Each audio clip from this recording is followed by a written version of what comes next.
inspiring interviews with today's top landlords. This is the Rental Income Podcast. And now, Dan Lane. My guest on the podcast today wanted to get started buying rental properties, but he couldn't get approved for a mortgage. A lot of people would just give up right then, but not my guest. He has a ton of hustle, and he figured out a way to make things work. So on the show today, we're going to go over exactly what he did. We're also going to talk to him about a recent tenant he had that went bad. He screened this tenant. This tenant looked good enough on paper to get approved. They moved in. Everything was going great. And then after about 6 months, something happened. The tenant stopped paying and things kind of fell apart. So I want to talk to him about exactly what happened and see if we can dissect things a little bit and figure out what went wrong to see what we can learn from this to make sure that this doesn't happen to us.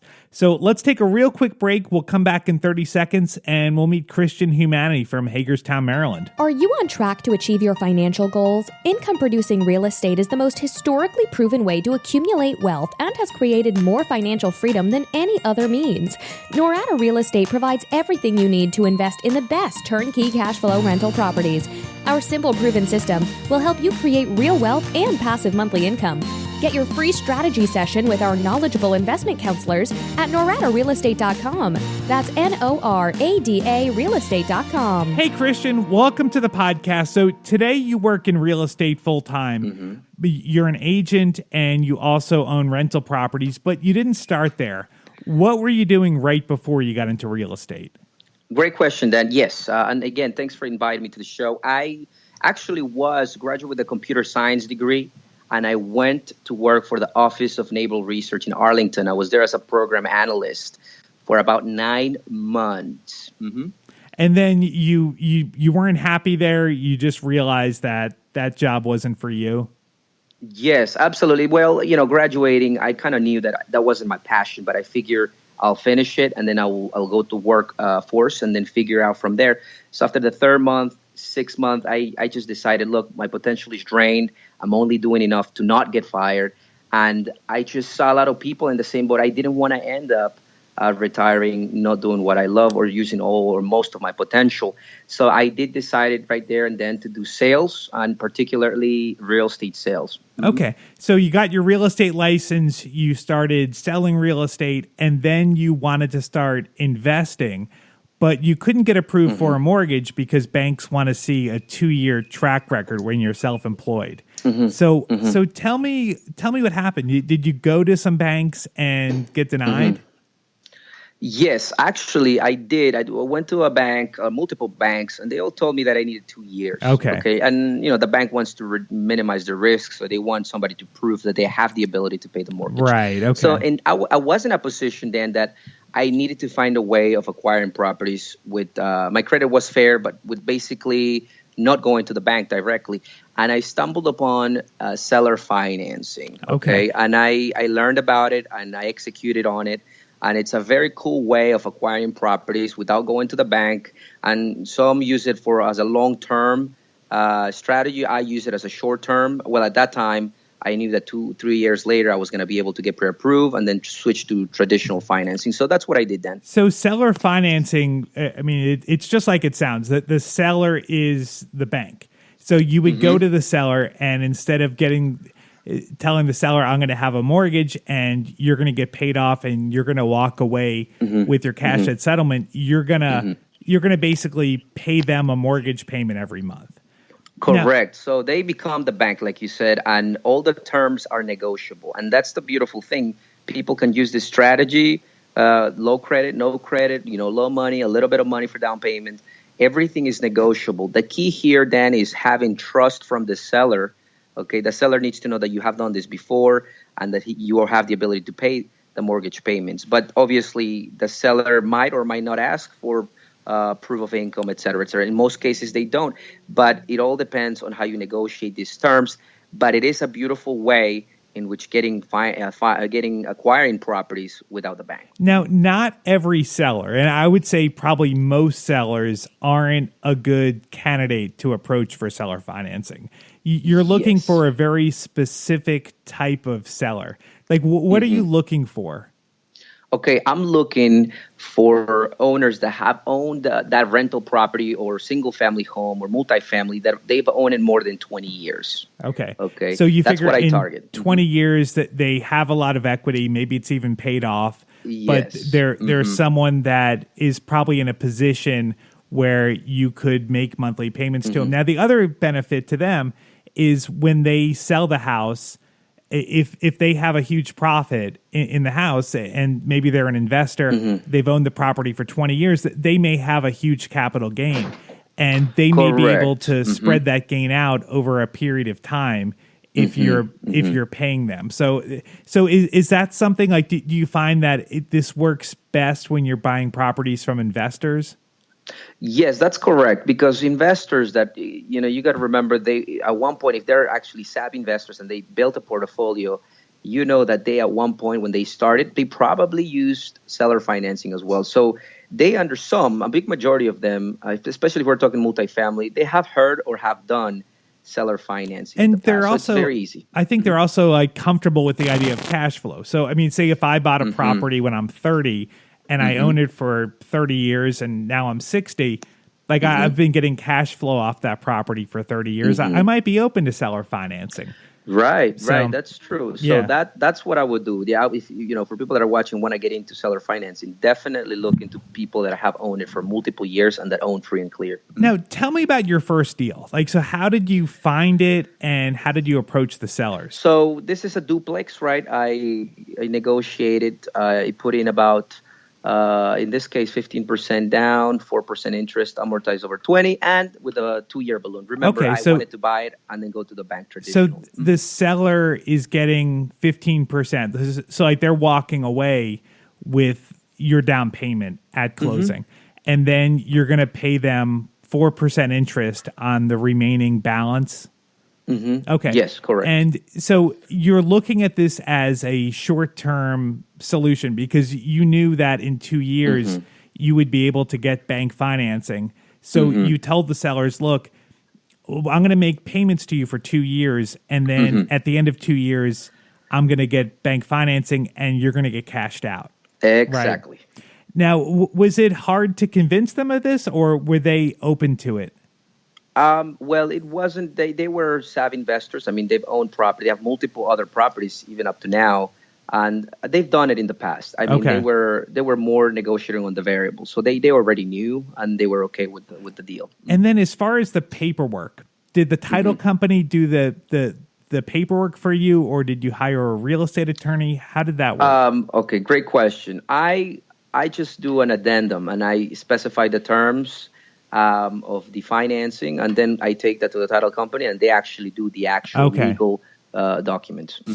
Coming up on the Rental Income Podcast. Cristhian does a really good job of screening his tenants, and he normally has very good tenants, but he recently had a tenant go bad. So I want to talk to him about what happened, what these tenants looked like when they applied, and see if we can find any red flags and maybe find something that we could avoid to make sure that we don't get bad tenants in the future. Before we get into that, I want to take a moment and thank our sponsor today. It's Rentler. If you're looking for the ultimate online resource to help you better manage your rental properties, you should really check out Rentler. They really have everything that you need to help you manage your rental properties better. They have all the forms that you're going to need. For example, they have leases that are specific to every state. They have pet addendums that you can use, move in, move out checklists. They have the lead-based paint disclosure form. And if you own a property that was built before 1978, you've got to provide this form to your tenants. It's a federal law that every house before 1978, you have to provide this form. They have applications. You can do tenant screenings. You can take online payments. I mean, literally everything that you're going to need to do as a landlord, they have for you right there in one easy portal. They have a special offer just for the listeners of the Rental Income Podcast. If you go to tryrentler.com/info, you can download the fair housing laws for all 50 states. They're all a little bit different in every state, and you want to make sure you're familiar with the laws for the states where your rental properties are. And if you just go to tryrentler.com/info, you can instantly download that report. Again, that's TryRentler, TryRentler.com/info. All right, let's get back to the show. So, Cristhian, before we talk about your tenant that went bad, why don't you tell me the criteria that you're looking at when someone applies to live in one of your rentals? Okay, great question. So what I do, just like most people would, most landlords would do, I would do a background check and a credit check. Okay, I wouldn't probably accept somebody with within a recent eviction in the past 2 years, or really, if there's an eviction there, I probably will pass that application. I would look that there's no collections or any type of bankruptcy in the past, I would say 5 years. And pretty much no criminal activity. Mm-hmm. Are you checking criminal too? Yes, okay. Correct. So I stay away if they've committed any crime. There's definitely I pass those applications. And then income. I mean, I guess most people are doing 3 times the income. Yes, is that what you're doing? In my marketplace, I do 3 times the income. That's correct. So if the rent is $1,000 a month, the tenant needs to make at least $3,000 a month. So so you've got kind of your written criteria. But you want to meet the tenants, and you want to kind of see what kind of person they are too, right? That's a big part of your screening. Yes, that's correct. So if I had 3 applicants that had very similar characteristics, and I'm okay with 3 of them, I mean, in paper. So I would like to meet them 3 and see. I listen to my gut feeling after that. So yes, I do that. Okay. So you meet with them, and so for this property that went bad. Mm-hmm. How did your tenants appear on paper? Did they meet all your qualifications? They met all the qualifications. Okay. I would say the only thing that they didn't meet is that they didn't provide a previous landlord, and that would be one of the things that I knew I took a risk on. Taking them in. Mm-hmm. So that to me would be a huge red flag. So what was their situation? Like, why did they tell you they couldn't provide you a prior landlord? Okay, so they were absolutely honest. I mean, when I met them, my gut feeling was, I felt that they felt vulnerable. Like, they really told me the truth. And they say, Cristhian, we are here working. We make, decent, it was a little more than 3 times the rent, both of them. Mm-hmm. And he said, we have been living on our van for the past couple months because we are trying to get on our feet. And I know it's a risk, but we would appreciate if you give us an opportunity, and I looked, they basically had all the requirements with the check. I mean, everything was fine except that, right? There's no past landlord record that I could call and get an update on regards to how they did. So yes, they had a risk job. I was willing to take. They had a job, but they were basically homeless. I mean, living out of their van. Pretty much, right. Yes. Now, what about people probably are like, yeah, go ahead. What about before that? Like, did you inquire about, like, you haven't been living in your van your whole life. Like, were you renting before that? Did you check in any further? Yes. So they lived with family members. Okay. So yes, so it was a red flag. I mean, I took a risk. There's no doubt about that. Yeah. Okay. So with their income checked out, and then you had a good feeling about them when you met them personally. Yes. Okay. Sometimes honesty, ingenuity. I mean, I felt that they were telling the truth, and they made the money. So financially, I knew that the rent, at least in the near future, I wouldn't see a problem. They gave me $1,000 for a deposit and $750, so close to $2,000. So I was pretty, covered there. So again, remember, I made some repairs. So and at the time it was winter, so I took a risk, calculated risk. Okay, so it was $1,000 security deposit and then $750 for the first month's rent. Now, yes, the thing is, all right. So this was in the winter. This was, 7 or 8 months ago. Yes. Like, okay, so it was in the winter. So as a landlord, you're feeling the pressure that this is a tough time to rent the property.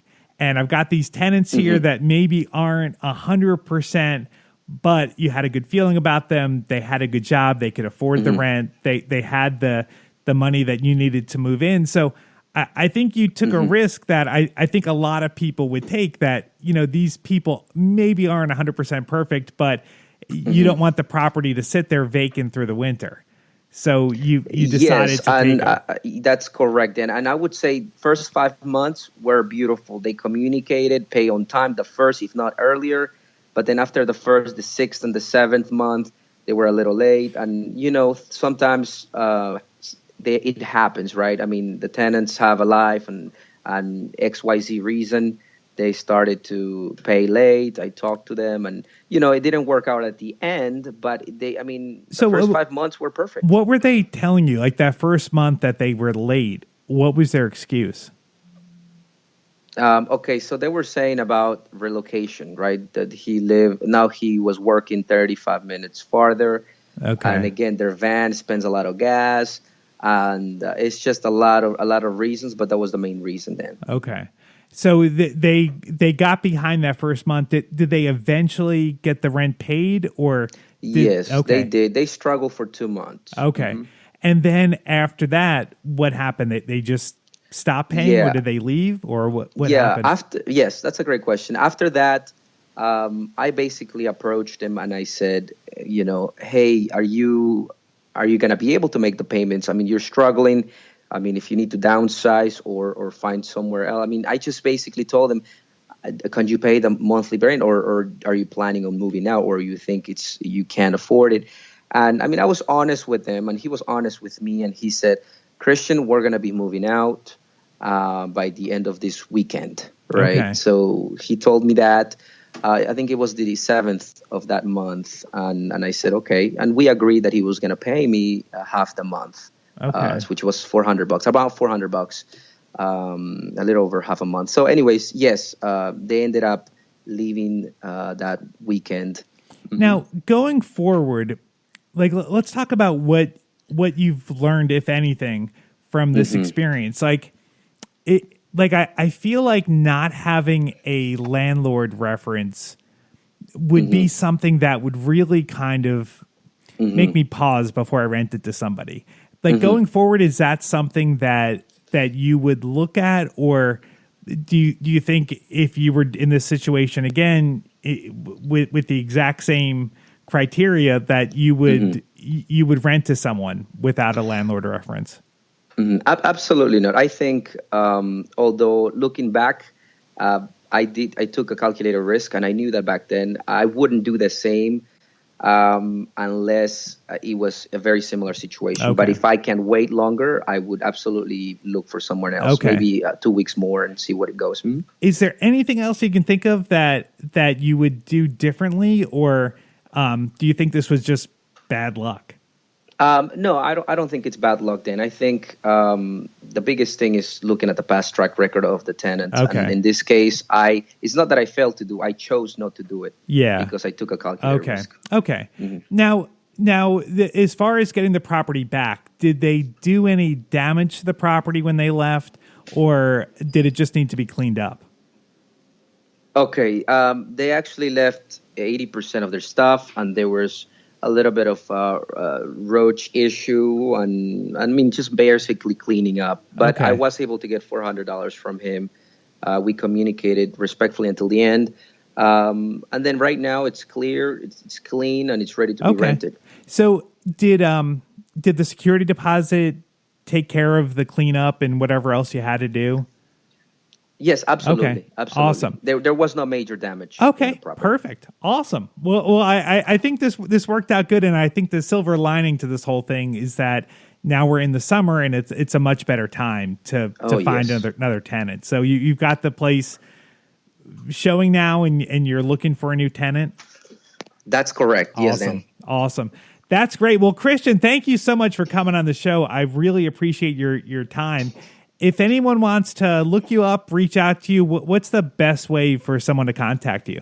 Okay. Well, they can certainly follow me on Facebook. If you do invest in Maryland, you can go on Facebook and put Cristhian Huamani, the investor's agent. Or if you have any questions on seller financing, you can absolutely email me at myloyalagent@gmail.com. I would love to help anybody that wants help. If you missed that, I'll go ahead and put links to everything on the website. You can look it up at rentalincomepodcast.com/episode 175. Cristhian, thank you so much for coming on the show. I appreciate it. And thank you for listening. We'll be back with a new episode next Tuesday. My name is Dan Lane, and this has been the Rental Income Podcast.